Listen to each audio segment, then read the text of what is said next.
সুপ্রিয় শিক্ষার্থীরা, আসসালামু আলাইকুম। আজকে আমরা plant embryology in relation to taxonomy সম্পর্কে আলোচনা করব। অর্থাৎ ট্যাক্সোনমির সাথে উদ্ভিদ গুণবিদ্যার যে সম্পর্ক রয়েছে সেই বিষয়টাই আমাদের আজকের আলোচ্য বিষয়। আশা করি ভিডিওটি মনোযোগ দিয়ে শুনলে আমরা এই বিষয়টি সম্পর্কে ভালোভাবে বুঝতে পারবো এবং জানতে পারবো। Today we discuss আমাদের আজকের আলোচ্য বিষয়গুলোর মধ্যে রয়েছে ইন্ট্রোডাকশন অর্থাৎ ট্যাক্সোনমি এবং এমব্রায়োলজির যে সম্পর্ক সেটা সম্পর্কে আমাদের একটা প্রাথমিক ধারণা, special features of embryology used in taxonomy অর্থাৎ এমব্রায়োলজি বা ভ্রূণবিজ্ঞানের কোন কোন বিষয়গুলা ট্যাক্সোনমিতে ব্যবহার করা হয়ে থাকে সেই বৈশিষ্ট্যগুলো সম্পর্কে আলোচনা করব। Example of use of embryology in taxonomy অর্থাৎ আমরা কিছু উদাহরণ নিয়ে আলোচনা করব যে এমব্রায়োলজির কোন কোন বৈশিষ্ট্যগুলা ট্যাক্সোনমিতে প্রয়োগ করা হয়েছে।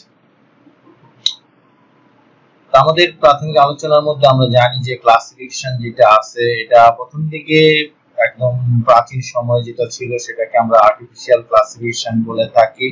কৃত্রিম শ্রেণীবিন্যাস অর্থাৎ এই ক্ষেত্রে দেখা যায় যে দুইটা উদ্ভিদকে পৃথক করার জন্য বা দুইটা প্রজাতিকে পৃথক করার জন্য খুব অল্প সংখ্যক বৈশিষ্ট্য ব্যবহার করা হতো। এই কম সংখ্যক বৈশিষ্ট্যের ভিত্তিতে যে শ্রেণীবিন্যাস করা হয়ে থাকে সেটাকে আমরা কৃত্রিম শ্রেণীবিন্যাস বা আর্টিফিশিয়াল শ্রেণীবিন্যাস বলে থাকি। এরপর যখন বৈশিষ্ট্যের সংখ্যা ধীরে ধীরে বাড়তে শুরু করলো, মোর ক্যারেক্টারস, তখন যে শ্রেণীবিন্যাসটা আসলো সেই শ্রেণীবিন্যাসকে আমরা ন্যাচারাল ক্লাসিফিকেশন বলে থাকি। সেক্ষেত্রেও মূলত বাহ্যিক বৈশিষ্ট্যগুলাই বিবেচনা করা হতো, কিন্তু উদ্ভিদের অনেক ধরনের অভ্যন্তরীণ বৈশিষ্ট্য আছে। আমরা বাহ্যিক বৈশিষ্ট্য যেগুলো আছে যে ট্যাক্সোনমি রিলেটেড ব্রাঞ্চেস, যে ট্যাক্সোনমির সাথে সম্পর্কিত যে বিজ্ঞানের যে শাখাগুলা রয়েছে উদ্ভিদ বিজ্ঞানের, যেমন প্লান্ট মরফোলজি, মূলত এটাই প্রথম দিকে আলোচ্য বিষয় ছিল। পরবর্তীকালে অ্যানাটমি বা অন্তর্গঠন, উদ্ভিদের অন্তর্গঠন, সাইটোলজি বা কোষবিদ্যা, পেলিনোলজি, পরাগবিদ্যা যেটা আছে অর্থাৎ পরাগের বিভিন্ন বৈশিষ্ট্য, পরাগরেণু সেগুলা, জেনেটিক্স বা বংশগতিবিদ্যা, ব্রিডিং, সংকরায়ন বিদ্যা, বায়োকেমিস্ট্রি, জৈব রসায়ন, ফিজিওলজি, উদ্ভিদের শারীরিক তত্ত্ব যেটা আছে, পেলিওন্টোলজি, জীবাশ্মবিদ্যা, ইভোলিউশন, বিবর্তন, মাইক্রোবায়োলজি, অণুজীব বিজ্ঞান, এই বিভিন্ন বিষয়ের আলোকে ট্যাক্সোনমি বা উদ্ভিদের প্রজাতিগুলোকে বা গণগুলোকে শ্রেণীবিন্যাস করার যে প্রচেষ্টা শুরু হয়, যার ফলে দেখা যায় যে শ্রেণীবিন্যাসের যে পরিসর সেটা অনেক বৃদ্ধি পেয়েছে। আমাদের আজকের আলোচ্য বিষয় মূলত হচ্ছে ভ্রূণবিজ্ঞানের সাহায্যে কিভাবে আমরা ট্যাক্সোনমির কাজগুলো করতে পারি।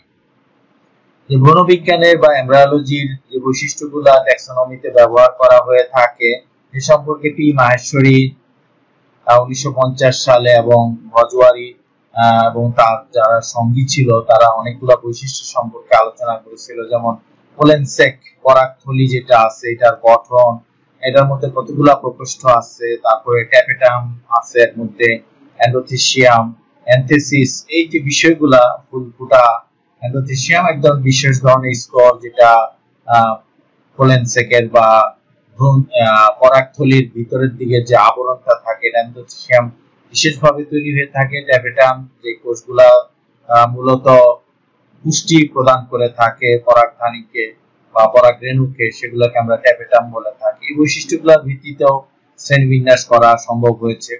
Division of pollen mother sell অর্থাৎ পরাগ মাতৃকোষ, যে মাতৃকোষ থেকে পরাগরেণু সৃষ্টি হয়ে থাকে, সেই কোষগুলা কিভাবে বিভাজিত হবে, কোন অ্যাঙ্গেলে বা কিভাবে বিভাজিত হবে সেটার উপর ভিত্তি করেও শ্রেণীবিন্যাস করা যেতে পারে। সবচেয়ে বেশি শ্রেণীবিন্যাস হয়েছে পোলেন গ্রেনের ভিত্তিতে। আমরা এখানে বিভিন্ন ধরনের পোলেন গ্রেন দেখতে পাচ্ছি। এগুলা হচ্ছে মূলত তাদের যে অলঙ্করণ বা স্ট্রাকচার, যেটা কর্পেট হচ্ছে যে এদের মধ্যে বিভিন্ন ধরনের খাস থাকে, এই খাসগুলাকে আমরা কর্পেট বলে থাকি। এক্সাইন হচ্ছে যে বাহ্যিক যে বৈশিষ্ট্যগুলো, আমরা বাহ্যিক যে অলঙ্করণ দেখি, এর ভিতরে বিভিন্ন ধরনের নিউক্লিয়াসের সংখ্যা তারতম্য থাকতে পারে, সেটাও একটা শ্রেণীবিন্যাস ভিত্তিক বৈশিষ্ট্য হিসাবে কাজ করে। আমরা ওভিউল বা ডিম্বক যেটা দেখি, যে আমরা এখানে একটা ডিম্বকের চিত্র দেখতে পাচ্ছি, এই ডিম্বকের বৈশিষ্ট্য, এটার স্ট্রাকচার বিভিন্ন ধরনের হতে পারে, এটার বিকাশ বিভিন্ন রকমের হতে পারে। মাইক্রোপাইল হচ্ছে যে তাদের যে রন্ধ্র থাকে, এই ছিদ্র যেটা ডিম্বকের রন্ধ্র, এই রন্ধ্রটাকে আমরা মাইক্রোফাইল বলে থাকি। এরিল দেখা যায় অনেক সময় বীজের চারপাশে একটা বিশেষ ধরনের স্তর তৈরি হয়, সেটাকে আমরা এরিল বলে থাকি। লিচুর ক্ষেত্রে আমরা এটা দেখি। নিউসেলাস হচ্ছে যেটা ডিম্বকের চারপাশে থাকে, সেটাকে আমরা নিউসেলাস বলে থাকি। এখানে চিত্রের মধ্যেও আছে স্পোরোজেনাস টিস্যু, যেখান থেকে স্পোর গুলা তৈরি হয়ে থাকে, মেগাস্পোর বা এই ধরনের যে টিস্যুগুলা কোষগুলা তৈরি হয় সেগুলোকে আমরা স্পোরোজেনাস টিস্যু বলে থাকি। এখান থেকেই মূলত মেগাস্পোর তৈরি হয়ে থাকে। মেগাস্পোর হচ্ছে যে যেখান থেকে ডিম্বক সৃষ্টি হয়ে থাকে। আমরা এখানে 8টা নিউক্লিয়াস দেখতে পাচ্ছি। এই ডিম্বকের মধ্যে 8টা নিউক্লিয়াস যেটা আছে, সেই 8টা নিউক্লিয়াস তৈরি হয় একটা মেগাস্পোর থেকে, বা একাধিক মেগাস্পোর থেকেও তৈরি হতে পারে, সেটাও একটা বৈশিষ্ট্য। এমব্রায়ো স্যাক হচ্ছে ভ্রূণথলি, যে এখানে আমরা ভিতরে যে 8 নিউক্লিয়াস বিশিষ্ট যে অংশটা দেখতে পাই, এটাকে এমব্রায়ো স্যাক বলে থাকে। এটার মধ্যেও অনেক বৈশিষ্ট্য পাওয়া। এখানে অনেক সময় দেখা যায় যে 8টা নিউক্লিয়াস থাকে, অনেক সময় 4টা নিউক্লিয়াস থাকে। এগুলোও বৈশিষ্ট্যের ভিত্তিতে ব্যবহৃত হতে পারে। নেচার অফ ফার্টিলাইজেশন, অর্থাৎ নিষেকটা কিভাবে হবে সেটা একটা বিষয় আছে। যে পোলেন টিউব, এখানে নিষেকের জন্য দেখা যায় যে পোলেন টিউবের মতো প্রবেশ করে এখানে, যেটাকে আমরা পরাগ রেণু থেকে সৃষ্টি হয়, সেটাকে পোলেন টিউব বলে থাকি। সেটা কি কোন দিক দিয়ে প্রবেশ করে? সেটা যদি পুরোগামী অর্থাৎ মাইক্রোবাইলের দিক থেকে প্রবেশ করে তখন সেটা পুরোগামী বলা হয়। ক্যালাজাল ইন, ক্যালাজার দিক থেকে যদি প্রবেশ করে তখন সেটাকে আমরা ক্যালাজোগামী বলে থাকি। মেসোগামী হচ্ছে যদি মাঝামাঝি অংশ দিয়ে প্রবেশ করে তখন সেটাকে আমরা মেসোগামী বলে থাকি। সময় একটা ফ্যাক্টর আছে, যে নিষেকের জন্য কিরকম সময় লাগে, সেটাও একটা গুরুত্বপূর্ণ বিষয়।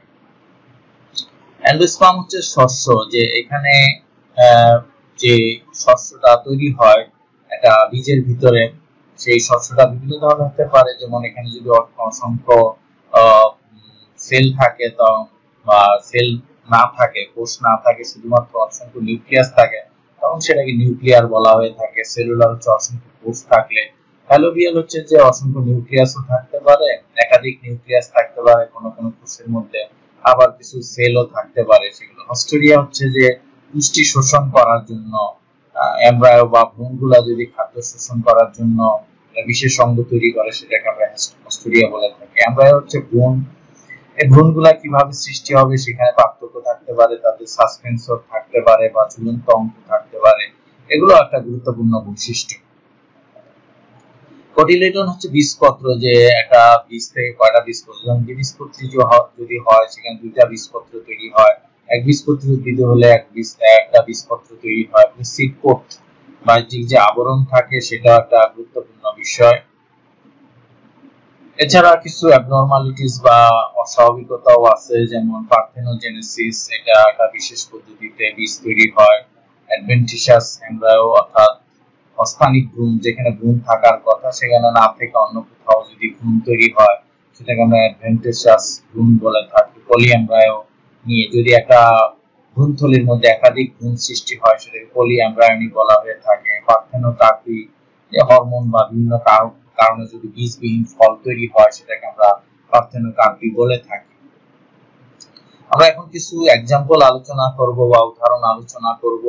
ফ্যামিলি লেভেল গোত্রের ক্ষেত্রে দেখা গেছে যে এমব্রায়োলজি বা ভ্রূণবিজ্ঞানের যে বৈশিষ্ট্যগুলো প্রয়োগ করা হয়েছে, যেমন এমপেট্রেসি, এটা ইরিকেলিস বর্গের আন্ডারে নিয়ে আসা হয়েছে পরে। এটা একটা ভুল স্থানে ছিল। এখানে যে বৈশিষ্ট্যটা গুরুত্ব দেওয়া হয়েছিল যে অ্যান্ডোস্পার্ম হিস্টোরিয়া, তারা অ্যান্ডোস্পার্মটা বিশেষ করে অস্ট্রেলিয়া তৈরি করে, creation and both side of embryo. এখানে আমরা চিত্রের মধ্যে দেখতে পাচ্ছি যে অস্ট্রেলিয়া দেখা যাচ্ছে 2টা প্রান্ত দিয়ে বাইরে বের হয়ে আসছে। এটা মানে উভমুখী এটা। আর এখানে একটা গুণের চিত্র আমরা দেখতে পাচ্ছি। এখানে পেট্রাম নিগ্রাম যেটা আছে, এই অ্যান্ডোস্পার্ম অস্ট্রেলিয়ার কারণে এটাকে ইরিকেলিস বর্গের অন্তর্গত করা হয়েছে। ক্যাকটাসি ফ্যামিলিতে আমরা দেখি যে তারা সেন্ট্রোস্পার্মি যে বর্গ আছে সেটার সাথে রিলেটেড বা সম্পর্কিত দেখা গেছে। এখানে যেটা ক্যাম্পাইলোট্রোপাস পারেসকিয়া যেটা আছে, সেটা ক্যাম্পাইলোট্রোপাস ডিম্বক থাকে, অর্থাৎ একমুখী বিপরীতমুখী অবস্থা। এখানে একটা পাশের দিকে থাকে আর কি, যে ছিদ্রটা। ডিম্বকরন্ধ্র যেটা আছে সেটা কোন দিকে অবস্থান করে, সেটা হচ্ছে মূল বিষয়টা আর কি। প্যারেস্কিয়ার মধ্যে আরেকটা বিষয় আমরা দেখি যে এখানে নিউসেলার ক্যাপ তৈরি হয়। এখানে আমরা যে নিউসেলার ক্যাপ দেখতে পাচ্ছি, এই জায়গাটার মধ্যে তৈরি হয়েছে নিউসেলার ক্যাপ তৈরি করে নিউসেলার যেটা আছে, ভিতরে ইন্টিগুমেন্ট তৈরি হচ্ছে এবং মাইক্রোপাইলার যেটা আছে এটা দিয়ে মাইক্রোপাইল দিয়ে এখানে ডিম্বকরন্ধ্রের সৃষ্টি হচ্ছে এই জায়গাটা দিয়ে। এইসব বৈশিষ্ট্যের কারণে এটাকে সেন্ট্রোস্পার্মি বর্গের মধ্যে অন্তর্ভুক্ত করা হয়েছে। এছাড়া আমরা আরো কিছু গোত্রের ক্ষেত্রে এই এমব্রায়োলজি প্রয়োগ দেখি, যেমন লরেন্থেসি, ল্যামনেসি, কেলিট্রাইচেসি, তারপরে সাইপারেসি, এসব গোত্রের ক্ষেত্রেও দেখা যায় যে এমব্রায়োলজির বৈশিষ্ট্য বা ভ্রূণের বৈশিষ্ট্য ব্যবহার করে এগুলোকে সঠিক শ্রেণীবিন্যাস করা সম্ভব হয়েছে। আমরা যদি জেনাস লেভেলে বা গণ পর্যায়ে এটা নিয়ে আলোচনা করি, এখানে আমরা একটা एग्जांपल দেখতে পাচ্ছি যে রেফারেন্স বিটুইন ট্রাপা এবং অনাগ্রেসি এগুলোকে আগে কাছাকাছি রাখা হয়েছিল, কিন্তু পরবর্তীকালে দেখা গেছে যে অনাগ্রেসি যেটা আছে তাদের ভ্রূণথলির মধ্যে 4টা নিউক্লিয়াস থাকে, কিন্তু ট্রাপা যেটা আছে তাদের ভ্রূণথলির মধ্যে 8টা নিউক্লিয়াস থাকে। এটা খুবই গুরুত্বপূর্ণ একটা পার্থক্য, যার কারণে পরবর্তীতে ট্রাপাকে অনাগ্রেসি থেকে দূরে সরিয়ে এটাকে ট্রাপিসি আলাদা একটা গোত্র করা হয়েছে। এছাড়া আরো কিছু জেনাসের ক্ষেত্রে আমরা ভ্রূণবিজ্ঞানের প্রয়োগ দেখি, যেমন প্যাওনিয়া,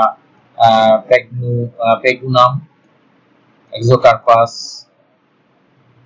ফার্নেসিয়া, বটমাস, অ্যাক্টিনিডা। এইসব ক্ষেত্রেও দেখা যাচ্ছে যে আমরা এমব্রায়োলজি প্রয়োগ দেখি, এগুলোকেও সঠিক শ্রেণীবিন্যাসগত অবস্থানে নেওয়া সম্ভব হয়েছে এমব্রায়োলজির বৈশিষ্ট্যের ভিত্তিতে। এখানে আমরা একটা প্যাওনিয়া ফুলের ছবি দেখতে পাচ্ছি। এই ছিল মোটামুটি আমাদের আজকের আলোচনা। আশা করি এই আলোচনার মাধ্যমে আমরা এমব্রায়োলজির প্রয়োগ বা ব্যবহার সম্পর্কে বুঝতে পারি যে ট্যাক্সোনমির ক্ষেত্রে এগুলোকে কিভাবে প্রয়োগ করা হচ্ছে। Thanks for watching my video. Please like, comment and share. আজকের মতো এখানে শেষ করছি। আর আমার চ্যানেলটি যদি সাবস্ক্রাইব না হয়ে থাকে সাবস্ক্রাইব করে নেবেন। সবাইকে ধন্যবাদ।